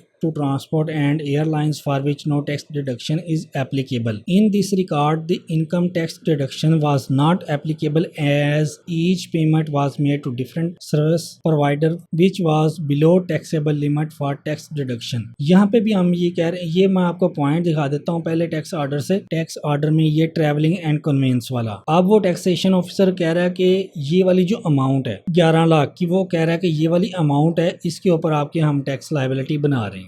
ये उन्होंने ये नीचे देखें वैल्यू ऑफ एक्सपेंसेस 11 लाख के लिखे हुए हैं, उसके बाद उन्होंने रेट लगाया 15% और ये टैक्स लायबिलिटी बना दी है। वो कह रहा है कि ये अमाउंट आपने अपनी टैक्स रिटर्न में मेंशन की है, इसके ऊपर आपने टैक्स विदहेल्ड नहीं किया और गवर्नमेंट को सबमिट नहीं करवाया, तो इसलिए हम इसके ऊपर ये वाला रेट लगा के इतनी आपकी लायबिलिटी क्रिएट करें या आपने लायबिलिटी पे करनी है, ये टैक्स अमाउंट आपने पे कर देनी है। अब इसकी रिप्लाई जो है, डिटेल जो रिप्लाई था वो हमने इसके रिप्लाई में चीज़ें मेंशन की थी। यहाँ पे हमने शॉर्ट करके मैंने आपको बता देता हूँ कि क्या लिखा हो, कि यहाँ पे हम बता रहे थे ये जो हमने अमाउंट लिखी हुई है, ये कंपनी का जो डायरेक्टर है और कंपनी का जो स्टाफ है, कंपनी का जो डायरेक्टर है उसकी कुछ अमाउंट है इसमें, कि वो डायरेक्टर जो थे उन्होंने कुछ किया हुआ है, ट्रैवल किया हुआ है एयरलाइंस के थ्रू, कोई फॉरेन टूर वगैरह किया होगा, उसकी कुछ पेमेंट्स हैं, वो एक्सपेंसेस हैं, और बाकी जो है वो कंपनी का जो स्टाफ है उसको हम जो है ट्रांसपोर्ट वगैरह पे कर रहे थे, उनके यहाँ पे ट्रैवलिंग एक्सपेंसेस वगैरह कंपनीज में एम्प्लॉयज़ को पे किए जाते हैं ना, तो ये वाली अमाउंट, कुछ ये अमाउंट थी, कुछ वो डायरेक्टर की ट्रैवलिंग की थी, तो ये हमने जो है वो लिखी हुई है। और ये जो सिंगल हमने अमाउंट पे की है वो बहुत ही कम अमाउंट थी, तो उसके ऊपर जो आपका इनकम टैक्स ऑर्डिनेंस का सेक्शन अप्लाई नहीं हो रहा था, इसलिए हमने उसमें से जो टैक्स जो है विद हेल्ड नहीं किया हुआ। तो ये शॉर्ट करके हमने लिखा हुआ है, बाकी डिटेल इसके रिप्लाई में हमने लिखी हुई है। उसके बाद नेक्स्ट जो पॉइंट है 7, यहाँ पे लिखा हुआ है अदर हेड्स ऑफ अकाउंट। अब ये यहाँ पे हमारे जो ऑर्डर है उसमें देखेंगे कितने ज्यादा हेड्स हैं, तो इस तरह एक एक हेड की हम अगर एक्सप्लेनेशन ऐसे पॉइंट्स वाइज लिखते जाएंगे तो वो काफी जो है पॉइंट्स ज्यादा बन जाते हैं, इसलिए हमने थोड़ा सा फॉर्मेट इसमें चेंज किया। आप सिंगल पॉइंट्स में लिख सकते हैं, जैसे 5 है, 6 है, 7 में आप कम्युनिकेशन का लिखते हैं, ऐड में रिपेयर एंड मेंटेनेंस का लिख दें, वैसे लिखना चाहते हैं वैसे लिख दें। और अगर आप जो है बड़े पॉइंट्स जो हैं, मेजर अमाउंट्स जो होंगी, बड़ी अमाउंट्स जो हैं, उनको आप इस तरह सिंगल पॉइंट्स में लिख दें। और जो बाकी छोटे हेड्स हैं जिनकी अमाउंट्स जो हैं कम है, जैसे कि कम्युनिकेशन और रिपेयर एंड मेंटेनेंस की अमाउंट्स देखें जो हमारे ऑर्डर में लिखी होती हैं। यहाँ पे मैं आपको दिखाता हूँ, यहाँ ये देखें रिपेयर एंड मेंटेनेंस की 43,000 है, स्टेशनरी प्रिंटिंग की 76 है, प्रोफेशनल चार्जेस 40,000 है। इसकी आप जो है इस तरह अलग पॉइंट्स ना लिखें, इसको आप इस तरह लिख लें जिस तरह मैंने ये फॉर्मेट बनाया हुआ है। ये अच्छा भी लगता है देखने में और पढ़ने में भी आसान है। कमिश्नर के पास जब जाएगा छोटे पॉइंट्स एक ही जगह पे लिखे हुए हैं तो उसको भी समझने में आसानी होगी। जब आप हेयरिंग में जाएंगे तब ये सारी चीज़ें डिस्कस करने में भी आपके लिए आसानी होगी। तो यहाँ पे हमने लिखा हुआ है अदर। जब आपने ये पॉइंट्स इकट्ठे लिखने होते हैं तो आप ये वाला जो है लाइन फिर आप फिक्स रखेंगे, ये आप फिर सभी के लिए नीचे लिख देंगे। एक जो हेडिंग है वो आप दे दें कि अदर हेड्स ऑफ अकाउंट, कि बाकी जितने भी बड़े जो हेड्स हैं जिनकी अमाउंट्स ज़्यादा है वो हमने ऊपर डिस्कस की है, बाकी जो छोटे हेड्स हैं वो हम नीचे इकट्ठे लिख रहे हैं। तो यहाँ पे हमने लिखा हुआ है other heads of account are given below which show that the company was not liable to deduct income tax as the payment in this regard was below the threshold defined for the tax year 2016। मतलब कि ये वाले जो points हमने लिखे हुए हैं, ये जो पेमेंट्स हमने की हुई हैं, या तो इनके ऊपर वो सेक्शन अप्लाई नहीं होता था, तो या फिर ये अमाउंट्स ऐसी हैं कि बहुत ही छोटी अमाउंट्स थी, बिलो टैक्सेबल लिमिट थी, जिनके ऊपर वो हम टैक्स डिडक्ट कर ही नहीं सकते थे, टैक्स विद हेल्ड कर ही नहीं सकते। पहला क्या है कम्युनिकेशन का, इसकी हमने ये अमाउंट टैक्स ऑर्डर में हमारी लिखी हुई है 98,000। कम्युनिकेशन का इधर ये देखें 98,483। ये जो अमाउंट्स हम यहाँ पे लिख रहे हैं ना, ये वाली अमाउंट्स, ये वाली हम अपने ऑर्डर से ले रहे हैं सारी चीज़ें। 98,000 कम्युनिकेशन का हेड है, 98,000 ये हमने अमाउंट लिखी है। इसकी एक्सप्लेनेशन डिटेल भी हमने लिखी हुई थी अपने रिप्लाई में, यहाँ पे हमने शॉर्ट लिखी हुई है कि ये जो कम्युनिकेशन वाला जो हेड था, जो 98,000 का हमारा एक्सपेंस हुआ है, ये क्या चीज़ थी। यहाँ पे हमने मेंशन किया है tax deduction was not applicable on PTCL mobile bills. ये जो 98,000 जो है, ये अमाउंट जो है, इसके ऊपर आपका जो टैक्स का सेक्शन है वो अप्लाई होता ही नहीं है, क्योंकि ये पीटीसीएल और मोबाइल बिल थे, इसके ऊपर हम टैक्स डिडक्ट नहीं कर सकते। अब ये तो नहीं होता कि आपका मंथली पीटीसीएल का बिल आया है या आपका मोबाइल का कोई कार्ड वगैरह आपने जो है पेमेंट की है किसी जगह से। फर्ज कर लेंगे मंथली आपका पीटीसीएल का बिल आया, तो जब आपका 5,000 का बिल आ गया तो आप पीटीसीएल वालों को कहेंगे नहीं जी हम आपका पहले टैक्स डिडक्ट करेंगे और आपको बाकी बिल पे करेंगे। ऐसे तो नहीं ना होता। तो इसलिए हम कह रहे हैं कि ये जो जो अमाउंट है, इसमें पीटीसीएल और मोबाइल बिल था, तो इसके ऊपर टैक्स का आपका सेक्शन एप्लीकेबल ही नहीं था। आप फर्ज कर लें कहीं से लोड करवाते हैं या इजी लोड वाला जो कार्ड है वो लेते हैं, तो आप दुकानदार को ये थोड़ी कहेंगे कि मैं आपको ये पेमेंट कर रहा हूँ, पहले मैं इस पेमेंट में से टैक्स विद हेल्ड करूँगा, बाकी अमाउंट जो है मैं गवर्नमेंट को जमा करवाऊँगा और बाकी अमाउंट आपको दे दूँगा। ऐसे तो मुमकिन नहीं है ना। तो इसलिए हमने मेंशन किया हुआ है कि ये जो अमाउंट है कम्युनिकेशन वाली, इसमें पीटीसीएल और मोबाइल बिल थे, इसके ऊपर इनकम टैक्स का जो सेक्शन है विद हेल्ड वाला वो एप्लीकेबल ही नहीं था। तो उसके बाद रिपेयर एंड मेंटेनेंस की 43,000 की जो अमाउंट है, यहाँ पे रिपेयर एंड मेंटेनेंस वाला जो हेड है उसमें ये अमाउंट है वो हमने इधर लिखी है। इसमें हम बता रहे हैं कि each amount of payment was made to different vendors and below taxable limit of 25,000। अब ये 25,000 वाला क्या सीन है, ये भी मैंने जब रिप्लाई बनाया था इस ऑर्डर का, जो तब हमने ये हेड वाइज चीज़ें सारी डिस्कस की थी, उसमें भी मैंने आपको ये चीज़ जो है बताई है। और बाकी आपको मैं बता देता हूँ कि अगर आपने ये रीड करनी है तो इनकम टैक्स ऑर्डिनेंस में जो इनकम फ्रॉम बिजनेस वाला जो चैप्टर है, वहाँ पे आपको ये जो है सेक्शन लिखा हुआ मिल जाएगा कि 25,000 वाला एक क्या होता है। और उसके अलावा जो है एक है उसका 10,000 वाला भी है। तो ये 2-3 पॉइंट्स जो हैं वो उधर लिखे हुए हैं। सिंगल पेमेंट्स वाला क्या है और जो ग्रैंड टोटल किसी भी हेड का होता है उसके ऊपर क्या चीज़ अप्लाई होती है। ये इनकम फ्रॉम बिजनेस वाला जो चैप्टर है वो आप सेक्शन रीड करेंगे तो आपको वहाँ पे चीज़ें पता चल जाएंगी। मैं दोबारा सारी चीज़ें जो है रिवाइज नहीं करूँगा, आप ये चीज़ें हमने अपने रिप्लाई में भी डिस्कस की थी। बाकी इसके रिप्लाई में हमने ये चीज़ मैंशन की हुई है कि ये जो अमाउंट्स हमने 43,000 की पे की हुई है रिपेयर एंड मेंटेनेंस की, ये हमने बहुत ही छोटी छोटी अमाउंट्स जो हैं वो डिफरेंट वेंडर्स को पे की हुई है कि हमने रिपेयरिंग का काम करवाया था डिफरेंट वेंडर से, तो उनको बहुत ही कम अमाउंट पे की हुई है जिसके ऊपर वो सेक्शन जो है अप्लाई नहीं हो रहा था। वो अमाउंट्स जो हमने पे किए हैं वो टैक्सेबल लिमिट से जो है वो कम है। टैक्स लिमिट क्या है, ये 25,000 की है। अगर 25,000 जो होता या इससे ज़्यादा अमाउंट होता जो हमने पे की है तो उसके ऊपर फिर हम टैक्स जो है विद हेल्ड करते पेमेंट से पहले, लेकिन हमने ये जो पेमेंट्स किए हैं वो 25,000 की जो लिमिट है उससे कम है, तो इसके ऊपर हमने इसलिए विद हेल्ड नहीं किया। उसके बाद आ जाता है स्टेशनरी एंड प्रिंटिंग वाला पॉइंट, ये भी हमने इधर मेंशन किया हुआ है। स्टेशनरी एंड प्रिंटिंग वाला 76,000 वाली अमाउंट है वो हमने लिखी हुई है इधर। Each amount of payment was made to different vendors and below taxable limit of ₹10,000। मैंने अभी आपको बताया था ना कि बिजनेस इनकम फ्रॉम बिजनेस वाला जो इनकम टैक्स ऑर्डिनेंस में चैप्टर है वहाँ पे आप ये चीज़ें सारी रीड कर सकते हैं। वहाँ पे आपको ये सारी चीज़ें लिखी हुई मेंशन की हुई नज़र आ जाएंगी कि ये जो लिमिट है 10,000 वाली और ये 25,000 वाली, वहाँ पे ये प्रॉपर सेक्शन लिखा हुआ है वो आप रीड करेंगे तो आपको इसकी अच्छी तरह समझ आ जाएगी। तो ये भी हम बता रहे हैं कि ये जो स्टेशनरी एंड प्रिंटिंग वाली अमाउंट है ये भी हमने डिफरेंट वेंडर्स को पे की हुई है, और ये जो अमाउंट हमने एक ही वेंडर को अलग-अलग जो पेमेंट की है वो 10,000 की लिमिट से कम थी। किसी को 5,000 पे की है, किसी को 7,000, किसी को 4,000, किसी को 2,000, इस तरह मतलब कि 10,000 की जो लिमिट है उससे कम ही पे की है जिसको भी हमने पे किया। तो इसके ऊपर ये सेक्शन जो है ना अप्लाई नहीं हो रहा था, लिमिट कम थी अमाउंट की, तो इसलिए हमने इस टोटल जो अमाउंट है 76,000 जो हमने मेंशन की है, इसलिए इसके ऊपर हमने टैक्स विद हेल्ड करके गवर्नमेंट को नहीं जमा करवाया। उसके बाद आ जाता है प्रोफेशनल चार्जेस। ये प्रोफेशनल चार्जेस यहाँ पे लिखे हुए हैं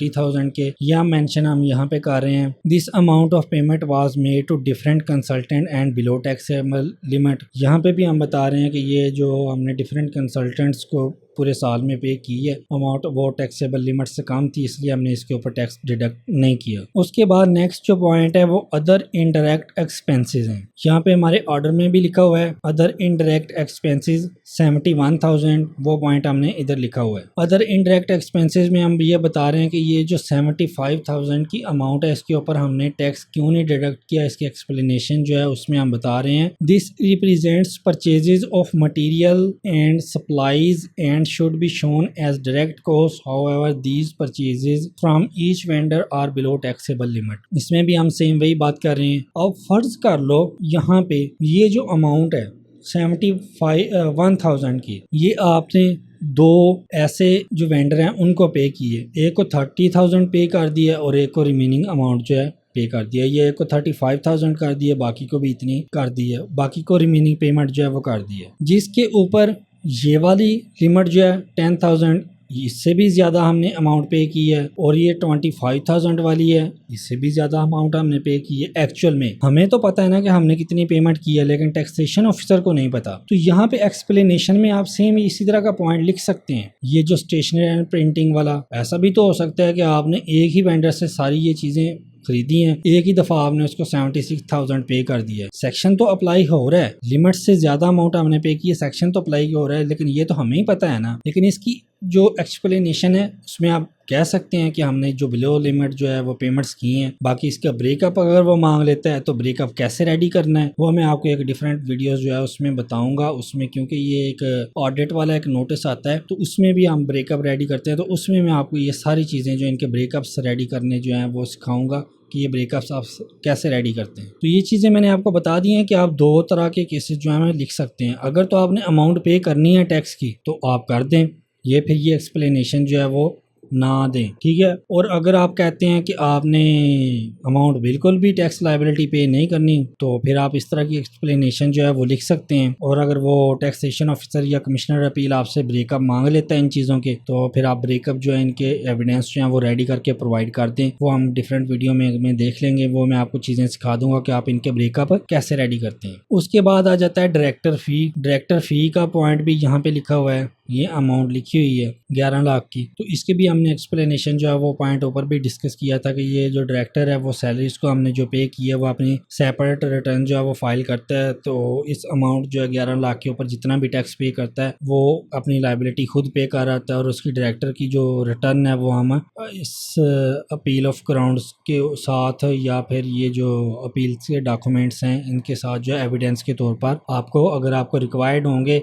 तो वो हम प्रोवाइड कर देंगे। उसके बाद नीचे जो पॉइंट लिखा हुआ है वो बताता हूँ मैं। उसके बाद नीचे एक और पॉइंट लिखा हुआ है that the order passed by the taxation officer intending to impose tax default of rupees, ये लिखा हुआ है 6,38,000 का under section 161 of the income tax ordinance 2001 and also imposing default surcharge of 4,94,000 is baseless, bad in point of fact and point of law, ab initio and liable to be deleted। ये जो line लिखी हुई है ना ये वाली, ये आपने फिक्स रखनी है। जैसे कि ऊपर दो पॉइंट्स, पहले जो दो पॉइंट्स मैंने आपको बताया था कि फिक्स रखनी है, ये वाली भी लाइन है फिक्स रखनी है। लेकिन कब फिक्स रखनी है वो मैं आपको अभी बताता हूँ। यहाँ पे देखें टोटल डिफॉल्ट अंडर सेक्शन 161 6,38,000 6,38,000 उसने डिफॉल्ट टैक्स लायबिलिटी जो है वो आपकी क्रिएट की हुई है। ये जितनी भी टैक्स लायबिलिटी थी, ये जितने भी हेड्स थे, एक एक हेड के ऊपर उसने लायबिलिटी क्रिएट की थी ना। यहाँ पे ये इन अदर इंडायरेक्ट पे उसने ये अमाउंट थी 10% रेट लगाया, ये उसकी लायबिलिटी बना दी। डायरेक्टर फी की अमाउंट ये थी, उसके ऊपर 15% रेट लगाया, लायबिलिटी ये बना दी। इसी तरह सारे जितने भी हेड्स थे इसका टोटल उन्होंने सारा एक जगह पे लिखा हुआ है। मैं आपको दिखाता हूँ, ये देखें, ये जितने भी हेड्स थे उनकी अमाउंट्स उन्होंने लिखी, रेट्स उन्होंने लगाए और उसके ऊपर जो टैक्स बनता था वो उन्होंने बनाया। और इनका टोटल जो है वो कह रहा है कि ये टैक्स लायबिलिटी हमने इस ऑर्डर में आपकी क्रिएट कर दी, आप ये पे कर दें। वही चीज़ जो हम यहाँ पे मेंशन करते हैं कि टैक्सेशन ऑफिसर जो है उसने हमारी 161 सेक्शन के अंडर इतनी हमारी लायबिलिटी क्रिएट कर दी है जो कि बिल्कुल ही बेसलेस है। किसी पॉइंट के ऊपर जो है ये चीज़ें मैच नहीं कर रही, कोई भी फैक्ट इसका करेक्ट नहीं है तो इसको डिलीट किया जाए। और हम ये भी मेंशन कर रहे हैं कि ये लाइबिलिटी तो टैक्सेशन ऑफिसर ने बनाई है, इसके साथ उसने डिफॉल्ट सरचार्ज भी एक्स्ट्रा लगा दिया है कि हमारी ये जो अमाउंट्स थी, हमने जो टैक्स रिटर्न फाइल की है उसमें एडमिनिस्ट्रेटिव एक्सपेंसेस में ये जो हमने एक्सपेंसेस की अमाउंट लिखी हुई है डिफरेंट सेक्शन में, रेंट की, सैलरीज की, ट्रैवलिंग की, ये बाकी जो हेड है, इसके ऊपर टैक्सेशन ऑफिसर ने एक तो गलत तरीके से रेट अप्लाई करके, मर्जी के रेट अप्लाई करके लाइबिलिटी टैक्स लाइबिलिटी हमारी क्रिएट कर दी है, और दूसरा लाइबिलिटी क्रिएट करने के साथ साथ उसके अलावा हमारे ऊपर टैक्स डिफॉल्ट सरचार्ज भी लगा दिया। ये देखें, ये वो लाइबिलिटी भी इसने क्रिएट कर दिया है, और यहाँ पे ये देखें डिफॉल्ट सरचार्ज, यहाँ पे उसने डिफॉल्ट सरचार्ज का रेट 12% लगा के ये वाला अमाउंट जो है 4,94,000 की ये अमाउंट भी उसने बना दी है। टैक्स लायबिलिटी की ये अमाउंट और ये डिफॉल्ट सरचार्ज का टोटल यहाँ पे लिखा हुआ है, टोटल टैक्स लायबिलिटी उसने इतनी बना दी है हमारी। यही चीज हम यहाँ पे मेंशन कर रहे हैं कि ये जो टैक्सेशन ऑफिसर है इसने ये गलत बनाई है, किसी भी पॉइंट को मद्देनजर रखते हुए नहीं बनाई, ये बेसलेस लायबिलिटी बनाई है, इसको डिलीट किया जाए, ये टैक्स लायबिलिटी को भी डिलीट किया जाए, और इसके अलावा ये जो डिफॉल्ट सरचार्ज इसने एक्स्ट्रा लगा दिया इसको भी खत्म किया जाए। तो उसके बाद नीचे जो ये पॉइंट जो है आपने फिक्स रखना है। अब फिक्स मैंने आपको बताने लगा हूँ कैसे फिक्स रखना है। फर्ज कर लो कि आपको ये ऑर्डर आ जाता है या टैक्स नोटिस आ जाता है, जाहिर सी बात है अगर टैक्स नोटिस आता है या टैक्स ऑर्डर आता है तो उसमें उसने ये लायबिलिटी तो बनाई होगी, और ऐसे खाली तो आपको वो टैक्स नोटिस या टैक्स ऑर्डर नहीं देगा, कोई ना कोई चीज़ तो ऐसी होगी जिसकी बेस पे उन्होंने अपना रेट लगा के टैक्स लायबिलिटी बना के आपको नोटिस या टैक्स ऑर्डर दिया होगा। वैसे तो ऑर्डर आपको आ नहीं सकता, कोई ना कोई इसी वजह पे आपको टैक्स लायबिलिटी बना के उन्होंने भेजी होगी। तो उस सूरत में आपने बताना है कि ये जो टैक्स लायबिलिटी है, अगर तो सिर्फ टैक्स लायबिलिटी बनाई हो, ये डिफॉल्ट सरचार्ज कोई भी चीज मेंशन ना की हो, जस्ट यहाँ पे टैक्स लायबिलिटी तक हो, ये डिफॉल्ट सरचार्ज वाली चीज हो ही ना, तो फिर आपने ये वाली जो अमाउंट है ना, also imposing default surcharge of इतना, यहाँ पर ये जो मैंने हाईलाइट की है ये वाली लाइन आपने रिमूव कर देनी है, बाकी सेम एज इट लिखी रहनी देनी है। जो लायबिलिटी बनी होगी वो लायबिलिटी आप यहाँ पे लिखें, सेक्शन को मेंशन करें, उसके बाद इनकम टैक्स ऑर्डिनेंस, अगर सेल टैक्स का नोटिस आया है तो जितनी अमाउंट की लायबिलिटी बनाई लायबिलिटी लिखें, जिस सेक्शन के अंडर आपको नोटिस आया वो सेक्शन लिखें, इनकम टैक्स ऑर्डिनेंस की जगह पे सेल टैक्स एक्ट लिख दें। और अगर आपके नोटिस में चाहे इनकम टैक्स का हो या सेल टैक्स का हो, उसमें उसने ये लायबिलिटी बनाने के साथ साथ डिफॉल्ट सरचार्ज भी बना दिया है, तो आप यहाँ पे लिख दें is also imposing default surcharge of इतना, ये लाइन भी फिर आप लिख दें।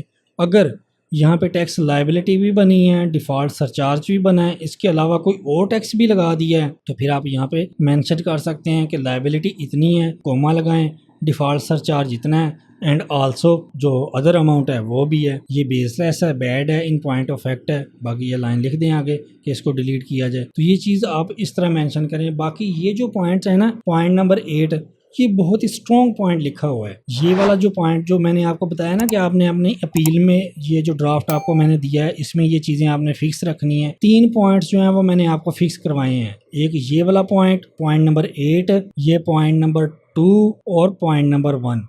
ये पॉइंट जो है ये आपने अपनी अपील का जो ड्राफ्ट है इसमें फिक्स रखने हैं। ये बहुत ही इंपॉर्टेंट जो है पॉइंट मैंने आपके साथ शेयर किए हैं, ये आपकी जो अपील का केस होगा उसके ऊपर बहुत ही अच्छा इम्पैक्ट डालेंगे। तो उसके बाद जो लास्ट यहाँ पे लिखा हुआ है पॉइंट नंबर 9 में लिखा हुआ है that the taxation officer has made estimated percentage of applicable rate of withholding under the head rent, salaries, wages, travelling, communication, repair and maintenance, stationery and printing, professional charges other indirect expenses and director fee without any basis. ये point भी आपने fix रखना है। अब यहाँ पे इसके अंदर जो चीज़ें लिखी हुई हैं, क्या लिखा हुआ है कि टैक्सेशन जो ऑफिसर था उसने जो टैक्स लायबिलिटीज की बनाई हैं, एक तो उसने टैक्स लायबिलिटीज जो बनाई हैं वो गलत बनाई हैं, उसका जो पॉइंट वो व्यू है टैक्स लायबिलिटीज क्रिएट करने का डिफरेंट हेड्स के बेस पे वो गलत है, सेक्शन एप्लीकेबल नहीं थे, उसके अलावा जो उसने रेट लगाए हैं किसी के ऊपर 10%, किसी के ऊपर 15%, यहाँ पे मैं आपको दिखाता हूँ, ये देखिए अदर इनडायरेक्ट एक्सपेंसेस अमाउंट लिखी हुई है,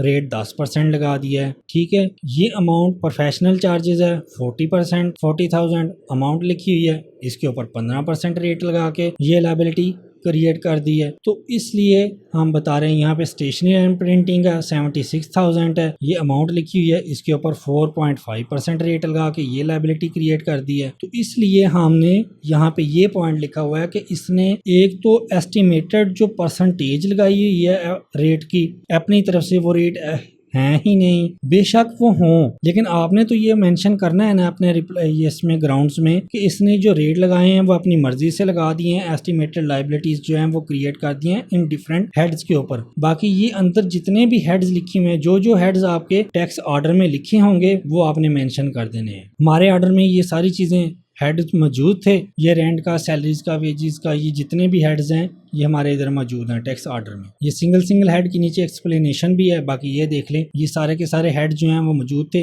वही हमने इधर मेंशन किए हैं कि ये हेड्स जो है हमारे मौजूद थे, इनके ऊपर जो है उसने अपनी तरफ से अपनी मर्जी से रेट्स लगा के लायबिलिटी जो है बगैर किसी बेसिस पे वो क्रिएट कर दी है। ये पॉइंट भी आपने फिक्स रखना है। उसके बाद ये लास्ट वाला जो पॉइंट है ये भी मोस्ट इंपॉर्टेंट है, ये भी आपने फिक्स रखना है, that the appellant craves permission to add, alter or amend any of the above ground before or any time of hearing. इसमें भी हम यही कह रहे हैं कि हम हियरिंग के वक्त जो है या हियरिंग से पहले अपने ग्राउंड्स ऑफ अपील को मॉडिफाई कर सकते हैं। और बाकी हम ये रिक्वेस्ट कर रहे हैं आपसे कि जो आपका ये ऑर्डर वगैरह है इसको चीज़ें इसमें ख़त्म की जाएं, इसकी अमेंडमेंट वगैरह की जाए, चीज़ें इसमें अल्ट्रेशन वगैरह करके हमारी लायबिलिटी या तो कम की जाए, जो बनती है वो बनाई जाए, या फिर इसको टोटली ख़त्म किया जाए। उसके बाद नीचे जो एप्लेंट है उसके बाद उसका नाम आ गया, एनटीएन वगैरह आप लिखेंगे, नेम वगैरह उसको लिखेंगे। अब यहाँ पे मैं आपको दोबारा एक दफ़ा रिमाइंड करवा देता हूँ, ये देखिए आप दोबारा ज़हन-नशीन कर लें कि पॉइंट नंबर 1, पॉइंट नंबर 2, उसके बाद point number 8, point number 9, point number 10,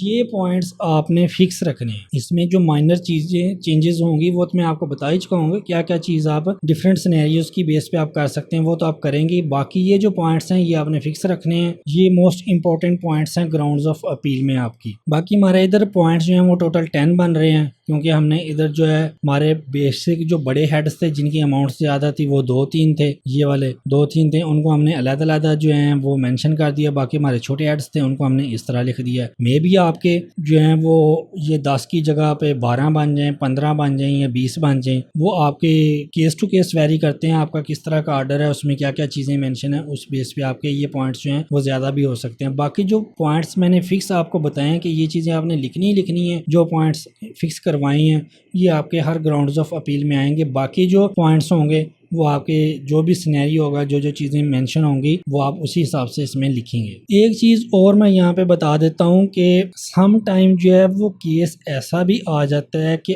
आपको फ़र्ज़ कर लें कि इसने इसकी लायबिलिटी जो है वो बना दी है कितनी, मैं आपको अभी आपको दिखाता भी हूँ। ये लायबिलिटी उसने बनाई है 6 लाख की, डिफ़ॉल्ट सरचार्ज और टोटल ये 11 लाख की उसकी अमाउंट टैक्स लायबिलिटी बना दी है टैक्स पेयर की, कि इतनी अमाउंट जो है वो टैक्स पेयर हमें पे करे। सम टाइम आपको ऐसा भी करना पड़ता है कि आप ये जो ग्राउंड्स ऑफ अपील बना रहे हैं, आप रिक्वेस्ट यही करेंगे कि आपकी सारी की सारी ये जो 11 लाख की अमाउंट की लायबिलिटी जो है वो सारी की सारी ख़त्म हो जाए, आपको 1 रुपया भी टैक्स जो है वो पे ना करना पड़े। सम टाइम ऐसा भी होता है कि आप अपील में जाते हैं, ये अमाउंट आपकी इतनी होगी, वो कमिश्नर जो है आपके सारे एविडेंस वगैरह, आपकी एक्सप्लेनेशन जो है, पॉइंट ऑफ व्यूज़ जो हैं वो सारे एक्सेप्ट कर लेता है, आपकी 11 लाख की लायबिलिटी सारी ख़त्म करके आपको नील का ऑर्डर दे देता है कि आपकी लायबिलिटी हम ख़त्म कर रहे हैं, आप जाएं, 1 रुपया भी आपने टैक्स पे नहीं करना। सम टाइम ऐसा भी होता है कि वो अल्टर कर देता है, वो 11 लाख की जगह की आपकी लायबिलिटी कम कर सकता है, 2-3 लाख बना सकता है, 4 लाख 5 लाख कुछ भी बना सकता है। कुछ पॉइंट्स वो आपके एग्री कर लेता है, कुछ पॉइंट्स जो हैं वो आपके एग्री नहीं करता,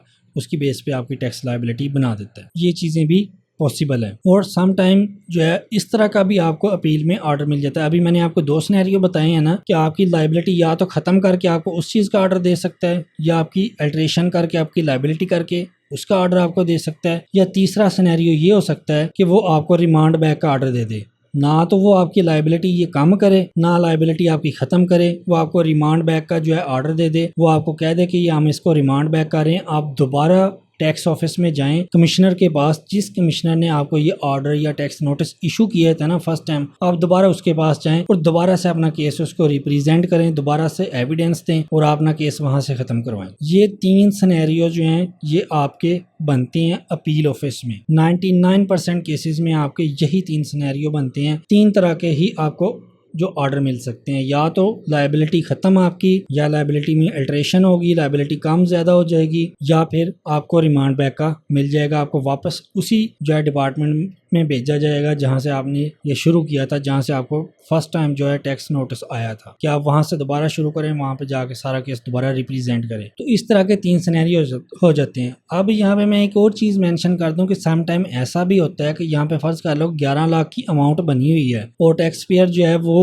इसको ख़त्म करवाना चाह रहा है, तो सम टाइम हम ऐसा भी करते हैं, टैक्स कंसल्टेंट होता है वो अपने टैक्स पेयर से, जो उसका क्लाइंट होता है, उससे चीज़ें सारी डिस्कस करता है कि आप इसको केस को अगर जल्द से जल्द ख़त्म करवाना चाहते हैं, इसमें मज़ीद किसी किस्म की परेशानी जो है वो फेस नहीं करना चाहते, तो फिर जो है आप ऐसा करते हैं कि कुछ पॉइंट्स जो हैं हम उसकी एक्सप्लेनेशन जो है वो नहीं देते, उनको फिर अपील में एग्री किया जाता है कि वाकई हमें इन पॉइंट्स के ऊपर गलती हुई है, टैक्स पेयर से हमें लायबिलिटी जो है विद होल्डिंग करनी चाहिए थी, गवर्नमेंट को जमा करवाना चाहिए था, लेकिन हमने नहीं किया, हम अपनी गलती को एग्री करते हैं, तो इसलिए हमारी इन पॉइंट्स के ऊपर, इन अमाउंट्स के ऊपर जो लायबिलिटी है वो हम पे करने के लिए रेडी हैं, बाकी पॉइंट्स के ऊपर हम नहीं करेंगे क्योंकि वो उसके ऊपर बनती नहीं थी। सम टाइम इस तरह भी हम केस को लेके चल सकते हैं। कुछ पॉइंट्स के ऊपर हम एग्री कर जाएं कि हम इनकी लायबिलिटी पे कर देंगे, कम हो जाएगी आपकी लायबिलिटी, और बाकियों की हम इन पॉइंट्स के ऊपर एग्री नहीं करते, उनकी हम लायबिलिटी पे नहीं करेंगे। सम टाइम केसेस ऐसे भी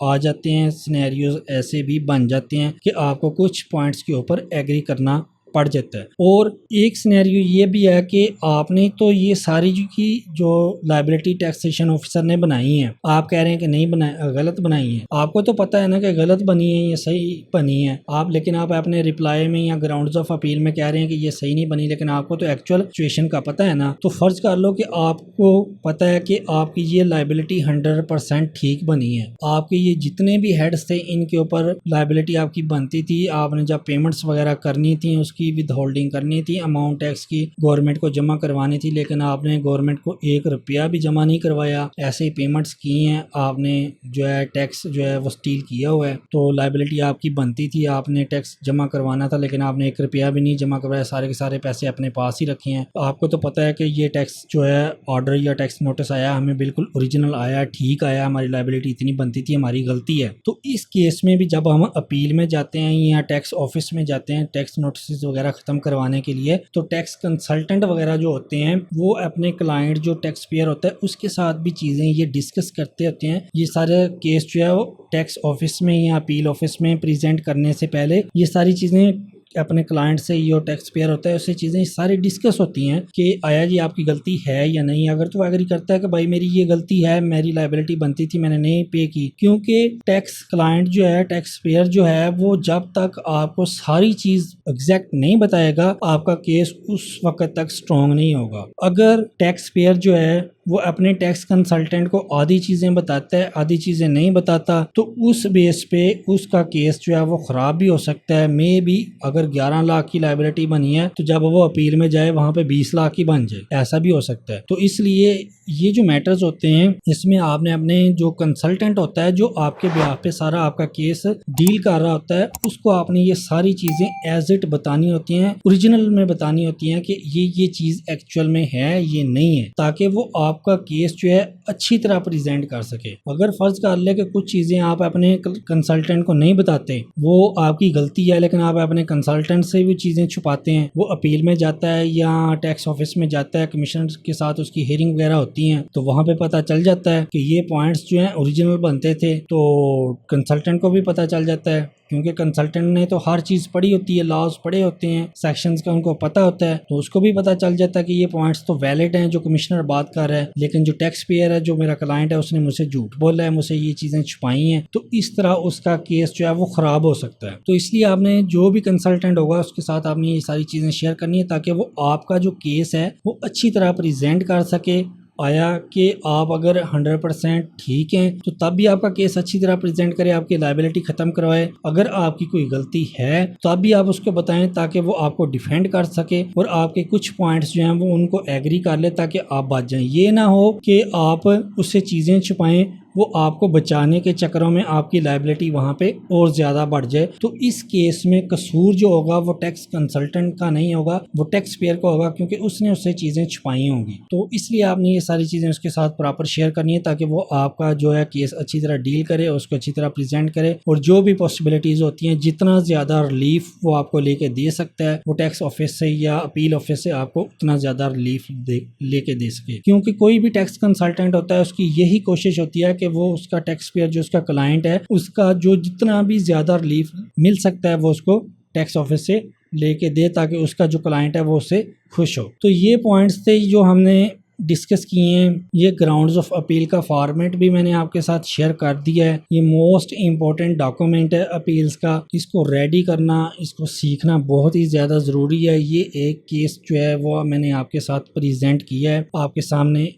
और जो केसेस हैं वो भी हम डील करेंगे। ये एक सिनेरियो की बेस पे जो है वो मैंने आपके साथ सारी की सारी चीज़ें शेयर की हैं। ये सिनेरियो भी मैंने आपको बताया कि हमने जो कंपनी वाइंडिंग अप वाला टॉपिक किया था शुरू, उसके ऊपर जो वीडियोस मैंने अपलोड किए हैं, ये हमारा केस वहाँ से स्टार्ट हुआ था। उसमें हमने रिप्लाई बनाना सीखे थे वाइंडिंग अप वाले टॉपिक से। तो ये वही सारा सिनेरियो चलता आ रहा है। तो आज की वीडियो में हमने इसके जो डॉक्यूमेंट्स थे हमारी अपील्स के वो सारे के सारे कंप्लीट कर लिए हैं। Grounds of appeal, form of appeal, order, challan, power of attorney, communication या इंटीमेशन, जो है ये सारे के सारे 6 डॉक्यूमेंट्स जो हैं वो आज हमने कंप्लीट कर लिए हैं। एक्चुअल ग्राउंड्स जो हैं वो मैंने आपके साथ शेयर किए हैं, इनके फॉर्मेट्स वगैरह हर चीज़ आपके साथ A to Z जो है वो शेयर की है। ये ग्राउंड्स ऑफ अपील जो हैं वो एक सिनेरियो के बेस के ऊपर मैंने आपको बनाना सिखाए हैं। बाकी फ्यूचर में और भी मैं आपके साथ अपील्स शेयर करूंगा, डिफरेंट कंपनीज की भी शेयर करूंगा, वो भी हम बनाना सीखेंगे। उसके अलावा सैलरीड पर्सन की अपील्स, उनके ग्राउंड्स ऑफ अपील बनाना सीखेंगे, पार्टनरशिप बिजनेस की, SMC कंपनीज की। ये प्राइवेट लिमिटेड कंपनी का जो केस था वो अभी मैंने आपके साथ शेयर किया। इसके अलावा SMC कंपनी का पार्टनरशिप बिजनेस या जिसको फर्म कहते हैं उसका भी, और इसके अलावा बिजनेस का भी, मतलब कि कोई इंडिविजुअल है, पर्सन है, वो बिजनेस कर रहा है, उसकी अपील्स के ग्राउंड्स, उसके अलावा सैलरी के, ये डिफरेंट तरह के जो केसेस हैं उनके हम अपील्स रेडी करना सीखेंगे। अब ये जो डॉक्यूमेंट्स हैं वो तो मैंने आपके साथ शेयर कर दिए हैं कि ये डॉक्यूमेंट्स होते हैं, क्योंकि मेन जो काम था वो यही था कि डॉक्यूमेंट्स आप तक पहुंच जाएं, आपके पास फॉर्मेट सारे मौजूद होंगे। अब नेक्स्ट जितनी भी वीडियोस आएंगी अपील्स की, उसके ऊपर फिर जो है हम इसके जो अपील रेडी करेंगे उसमें फॉर्मेट्स आपके साथ ऑलरेडी आपके पास मौजूद होंगे। तो फिर हम वो केस रीड किया करेंगे, tax notice, tax order read किया करेंगे, वहाँ से उनको समझा करेंगे उसके अंदर क्या क्या चीज़ें लिखी हुई हैं, इनको डिस्कस किया करेंगे डिटेल से। फिर उनकी बेसिस पे हम रिप्लाई बनाना सीखेंगे और उसकी बेसिस पे फिर हम उसके ग्राउंड्स ऑफ अपील्स डिफरेंट तरह के बनाना सीखेंगे, ताकि डिफरेंट सिनेरियोज के ग्राउंड्स ऑफ अपील आपको जब आपके सामने आ जाएंगे, आपको बनाने आ जाएंगे, फिर आपकी इस टॉपिक के ऊपर 100% ग्रिप हो जाएगी। फिर आपको किसी किस्म का कोई मसला नहीं होगा। फिर आप अपनी अपील्स,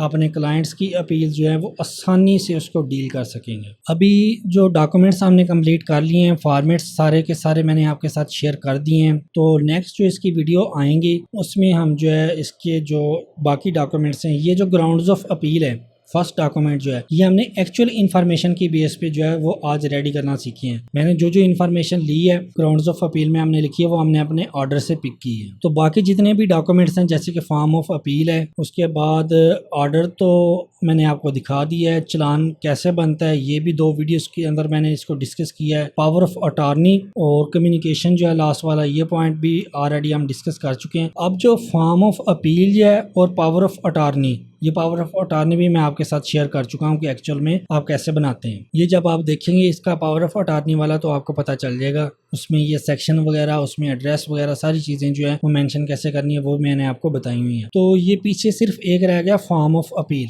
ग्राउंड्स ऑफ अपील तो हमने एक्चुअल डाटा की बेस पे बना लिया है। फॉर्म ऑफ अपील का जो 2 वीडियोस मैंने आपके साथ शेयर की थी उसमें जस्ट हमने फॉर्म ऑफ अपील जो है, एक तो मैंने आपको फॉर्मेट एक आपके साथ शेयर किया था और एक वीडियो के अंदर हमने फॉर्मेट को डिस्कस किया था, एक एक चीज़ उसके डिस्कस की थी, लेकिन उसको फिल करना नहीं सीखा था। मतलब कि मैंने आपको बताया था इसमें क्या क्या चीज़ें होती हैं, कौन कौन सी अमाउंट कहाँ से आती है। तो उसको हमने एक्चुअल डाटा की बेस पे फिल नहीं किया था। वैसे तो मैंने आपको हर चीज़ उसकी बता दी थी, फिल कैसे करना वो भी चीज़ें मैंने आपको बता दी थी, लेकिन वो जस्ट एक जो है टेम्परेरी डाटा की बेस पे चीज़ें बताई थी आपको। बाकी वो जो फॉर्म ऑफ अपील जो है वो हम एक्चुअल डाटा की बेस पे फाइल करना जो है उसको फिल करना सीखेंगे। नेक्स्ट इसके बाद मैं एक और वीडियो बना दूंगा, उसमें हम उसी फॉर्मेट को यूज़ करेंगे जो मैंने आपको ऑलरेडी आपके साथ शेयर किया हुआ है, इनकम टैक्स अपील का फॉर्मेट का फॉर्म का, वो हम ओपन करेंगे। मुझे उम्मीद है कि वो आपके पास मौजूद होगा, आपने उसकी फॉर्मेटिंग वगैरह करके रखी होगी। तो नेक्स्ट जो वीडियो आएगी उसमें फिर मैं आपको उस फॉर्म को एक्चुअल डाटा की बेस पे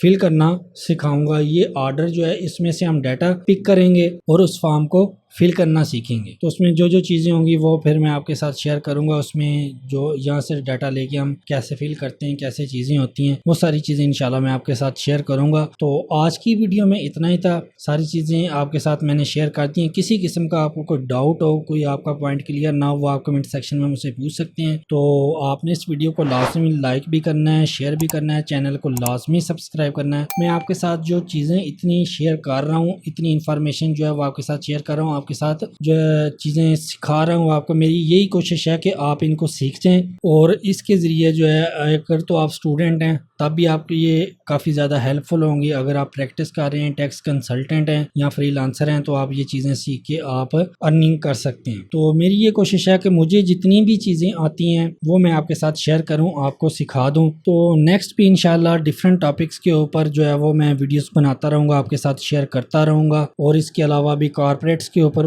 कॉर्पोरेट जो है उसके ऊपर भी काफ़ी ज़्यादा वीडियोस आएंगी, उसकी भी काफ़ी ज़्यादा चीज़ें जो हैं वो भी मैंने स्टॉप की हुई हैं। ये मैंने सोचा कि ये वाला जो टॉपिक थोड़ा सा लेंथी था इसको कंप्लीट कर लूँ, इसके बाद हम कॉर्पोरेट की तरफ भी जाएंगे। उसके जो वीडियोस हैं वो भी मैं आपके साथ शेयर करूँगा, उसमें भी काफ़ी चीज़ें आपको सिखाऊँगा। इसके अलावा डिफरेंट तरह के टैक्स नोटिस उनको भी हम डिस्कस करेंगे, उनको भी हम बनाना सीखेंगे। फिर उसके अलावा अकाउंट्स कैसे बनाते हैं वो भी हम देखेंगे। काफ़ी ज़्यादा चीज़ें जो हैं वो मैं आपके साथ शेयर करूँगा, डिफरेंट तरह की हैं, ताकि आपके इनके ऊपर ग्रिप हो जाए। फ्री ऑफ कॉस्ट है, किसी किस्म के कोई चार्जेस नहीं है, हर चीज़ बिल्कुल फ्री है यूट्यूब चैनल के ऊपर। मेरी ये कोशिश है कि आपको एक अच्छा कॉर्पोरेट कंसल्टेंट और अच्छा टैक्स कंसल्टेंट बना दूं, क्योंकि मैंने ये सारी चीज़ें सीखी हैं और मैं आपके साथ भी ये चीज़ें फ्री ऑफ कॉस्ट शेयर करना चाह रहा हूँ। तो मिलते हैं एक न्यू वीडियो में, तब तक के लिए अल्लाह हाफिज़।